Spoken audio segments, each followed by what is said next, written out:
Okay, everybody, here we go again. It's now May 1st, 2022, 9:54 a.m.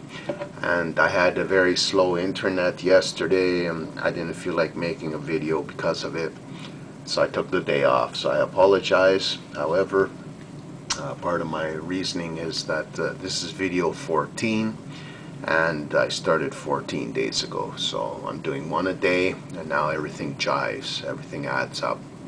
So video number 14, and once again I'm back here.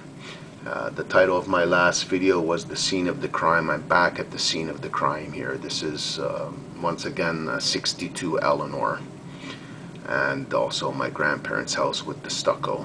So what's happened is I noticed that the camera view was very poor. I had to move it the other day. I'm trying something new here. I hope that we can see this properly. I don't know what the issue is, why it's so bad, but I've ordered a tripod. I spent more money than I should have. I was waiting for my money, and now I got my money and I spent most of it. So it's going to be a long month ahead of me here with not much cash. So I wanted to show this photo here that I had saved on my phone, and I'm looking at it here. Obviously you can't see that very well, so I want to try repositioning the camera here somehow to get this. I don't know what the issue is, why I'm having problems with the lighting here all the time.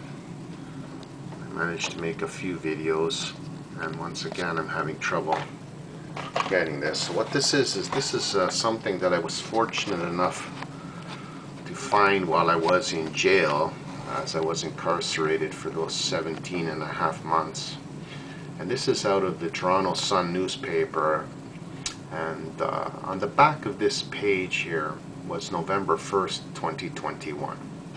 So if I'm not mistaken, this would have been the first day of the G whatever meeting it was in Italy. I think it was in Rome, back in 2021. And what you can see, I hope you can see, I can see very clearly, I hope you guys can see, this is the Argentinian president here on the left, who's looking at Trudeau, and he's looking at Trudeau. And I'm not an expert on body language, but I wish I was, because I want to tell you what I see in this photo. So first of all, I tore it. I'm so upset that I tore it. But what it is let's see if we can zoom in on Trudeau's face here. So the first thing is, we're looking at Trudeau's face here. So he's gone to Italy and he wants to discuss, I would imagine, this is before the truckers' convoy, obviously, and what he's going to talk about primarily is his main thing is climate change, I would imagine. But you can see his face here. What I described when I was in jail, when I showed this to the guards, the correctional officers, I said, look at his face. I said, this guy, he's sitting there like a schmuck, and he's saying, yeah, I know I'm a schmuck. And my point is, what are these guys going to be talking about? And you notice these three guys are sitting here with someone behind them from Argentina. And Trudeau's by himself at the table. At least that's what it appears in this photo. Now, what's happened is Trudeau is gone there, and Klaus Schwab also mentions this gentleman here, this Argentinian president. So they're supposed to both be members of the World Economic Forum. But you see, when you look at his face is like, how could you? That's what he's saying. So Trudeau's saying, yeah, I'm a schmuck, what are we going to talk about? I can't imagine these guys talked about much. And this guy's looking at him like, how could you? My favorite guy is this guy in the middle. And what he's saying is, you fucking piece of shit.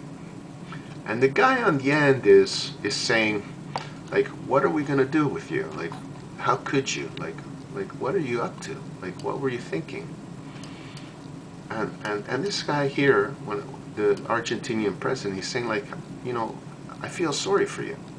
This guy's my favorite. He's saying, fuck you, you piece of shit. And this guy's saying, like, you know, you're a waste of life. Like, you know, what are you doing type of thing.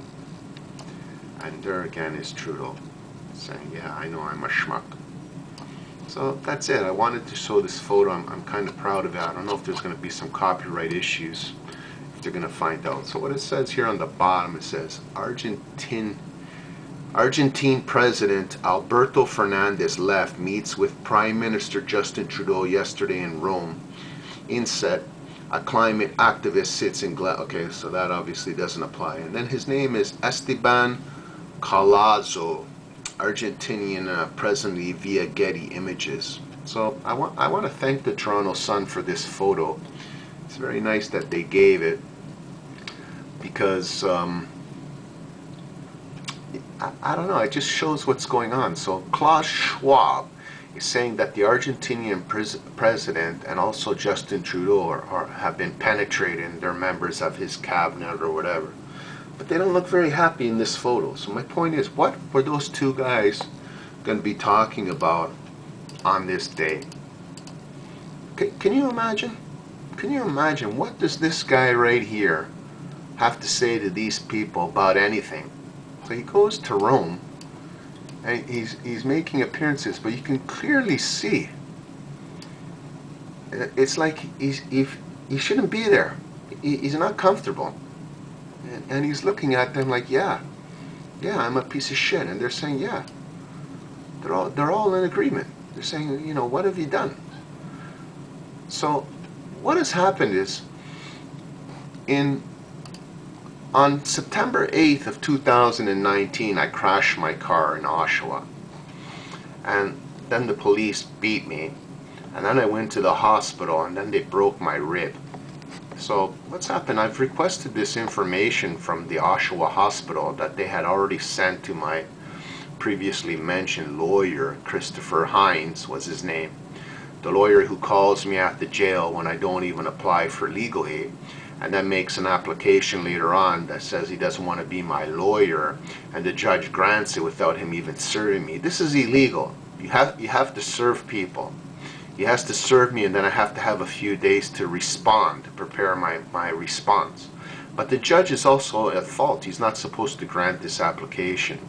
So I've requested the audio, and I didn't count it, but the lady got back to me and said that there's 99 files here.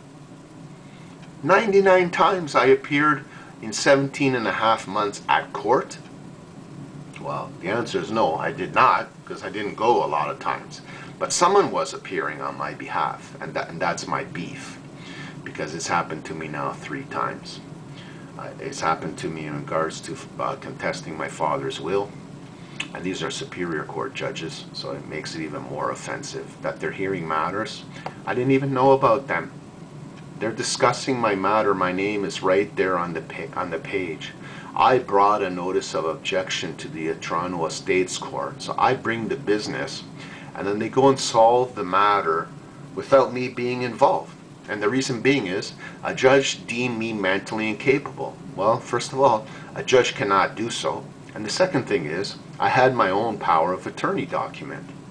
So they cannot even ask to have my capacity assessed. Well, they asked, a judge granted it, said I am mental, and then they went and settled my matter, and now they have control of my monies. While I was in jail, they actually took control of my monies.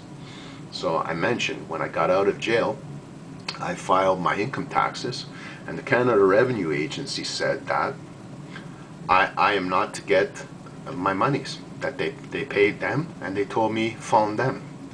And I said, I've never spoken to these guys. Why would I phone them now? And I said, I am Anthony Marino. I'm calling you now. I verified who I am. I spoke to 5 representatives there from the Canada Revenue Agency.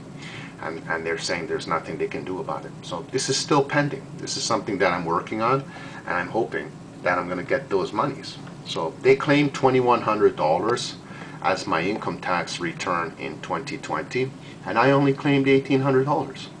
And I believe the discrepancy of $300 is because I was out of town that they thought I was still living there. I've been back in Toronto since January 22nd of 2020. I've been homeless since then.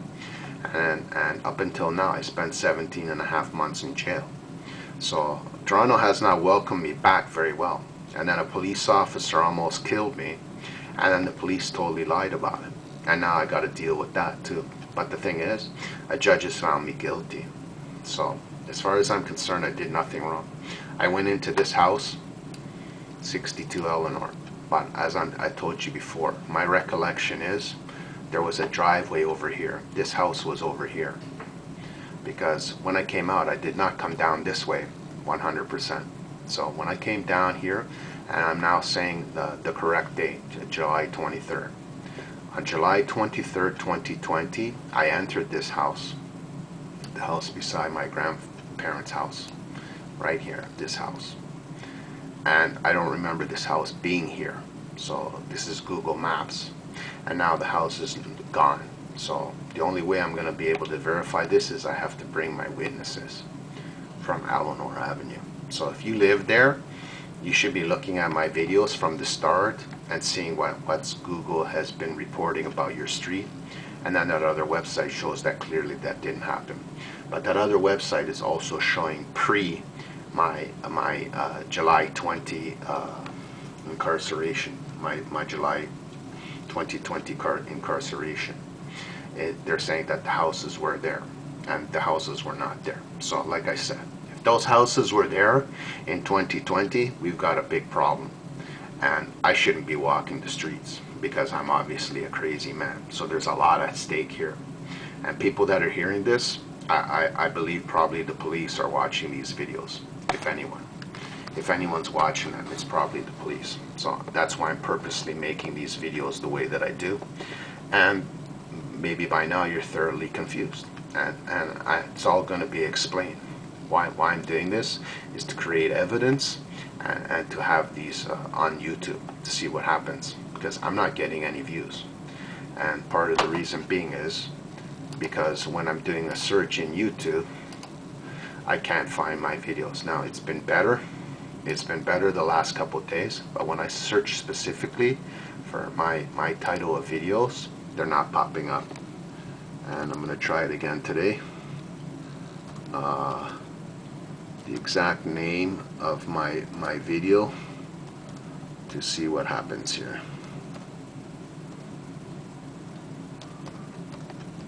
Let's see when I type it in and I look for it. The exact name of my video. So since I made that video the other day saying that I have a problem with Google, that my video is not coming up. Alright, so I don't know, there's a couple here, but I'll just hit enter here and see what happens. Because it has worked. Wow. This is not what I wanted to do. I wanted to do this in YouTube. So what, did I do something wrong here? I'm searching in YouTube. Because when I search on the internet, that should also work, should it not? If I have a video up on YouTube and I search for it on the internet, shouldn't it pull up? Which it did just now.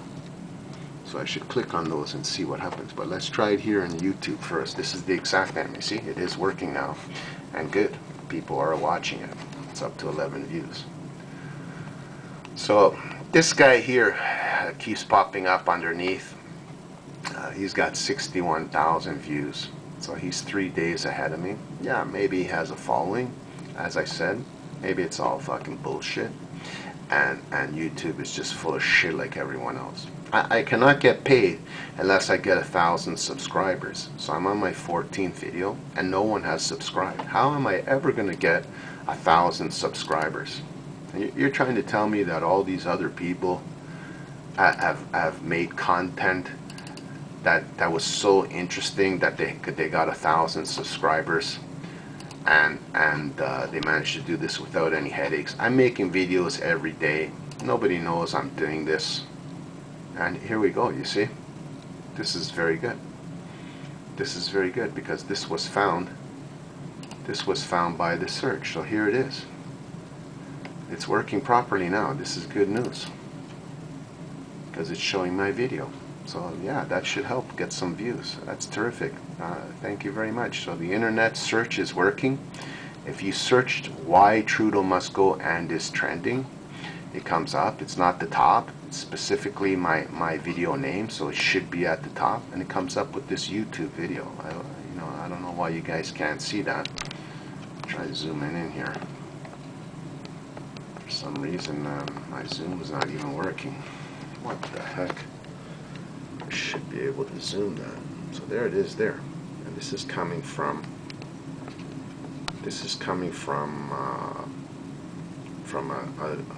a search engine platform. So it's working properly now. It's good. Maybe it needed a few days, and I was just onto it before it started up. I don't know. All I know is I don't think that this house was here. I think the driveway was here, and I specifically remember 100% that I came out of the house and I went this way to exit the house. So they're showing it as going the opposite way, because I remember there was people there on the street, and they're all witnesses. And through the police, what the police have sent me now, there's a lady that I'm going to very much look forward to speaking to. That's going to confirm what happened on that day, and she's going to help me out. And then there's some other ladies also that I'm going to call on. So there you have it. There's some thoughts for today, and probably that's just the way I'm going to continue on with these things. I'm just going to think of something that I want to talk about, and then I'm going to talk about it. So I hope you're following along, and I hope that someone's watching. Someone's watching. I hope so. So here it is again, this house. So as I mentioned before, the front of this house, I remember the front of this house, I thought it was more or less in line. This house is so much further up. If they want to block what's behind it, that's how they do it. Now, I don't know about these bushes. I don't remember if those bushes were there. So I'm going to speak to someone, and I'm going to show them these photos, and then see there's the power cord that's changed. You see the way it just ends here? So my batteries are running out. I don't know if I'm going to make it through, but the batteries have become much better. They're being charged properly, and they've lasted quite a bit of time this time, and that's probably going to do it. It's going to end any time now. So I want to thank you for watching, and I'll continue on till the end until I get cut off. So thank you so much for watching my videos, and I am someone that can take down the government. Not that I want to. I just want not to be a criminal, and I'm sick and tired of the police behavior. So I have issues with the police, and in several regions, and they've made me a criminal. And as I said, I'm going to be a four-time loser pretty soon. All you need to do is just watch my video 3, and you'll see why I keep saying that's going to happen soon. So the battery's lasting pretty long here. It's giving me a warning that it's going to die out soon. So it looks like it's charging properly. And I've ordered additional memory card and a tripod. So hopefully when I get all of this, for the time being, this will be how I'm doing things. Shooting it through my camera and then looking at my computer. And eventually I want to get a podcast going. That's my intentions. However, the 2 gentlemen that I need to come on the podcast with me, they are not willing to do so as of yet. So hopefully that'll change. One guy is kind of wavering now. He might help me. And the other guy, from what I understand, is saying that his health is very poor and he doesn't want to get involved. But that's typical. And as I've said now, under the Charter of Rights, if you people are watching these videos and you're hearing this, you're supposed to help me. And what I need is I need help finding a lawyer. It's a very simple thing. And once I get a lawyer, I don't have to stress about this anymore. And this is all consuming. It's all I talk about. Anyone that talks to me, this is what I talk about. But what happened here, the police almost killed me in this house, and they completely lie about it. And now Mark Saunders knows. So anyone who knows Mark Saunders, when you speak to him, you mention my name, he's going to know, because he was at the police station, and then he came to see me at the jail. So I had said this before. In 9/11, all you had to do was talk to Donald Rumsfeld. He was the bearer of bad news. He knew what happened on 9/11, and now he's dead. I said it, and then I said Guy Lafleur, and he's dead too. It's crazy how this is happening. But the point is, Donald Rumsfeld knew about what happened in 9/11 because he was the one who made the announcement the day before that said they had lost $3.2 trillion. So he knew what happened on that day. All you had to do was talk to him. In my case, to find out what's going on with me, all you need to do is talk to Mark Saunders. And he made some crazy, crazy pay increases. And if we have time to get to it here, I might be able to show you. We can search it again on the internet. Maybe I'll do that in another video, but I have my phone hooked up right now. So if I can get those, it shows my snapshots. And yeah, I've had a lot of problems here, so this is not going to work. Okay, so once again, I leave it with the scene of the crime. I thank you for listening. And my cousin says that I repeat things. I have no problems repeating things, so you might hear me say things over and over again. And the point is, it's clarifying things in my mind, and I don't mind to do it. So thank you so much, and we'll be back tomorrow with another video. One a day, and this is video 14 on the 14th day. Thank you so much.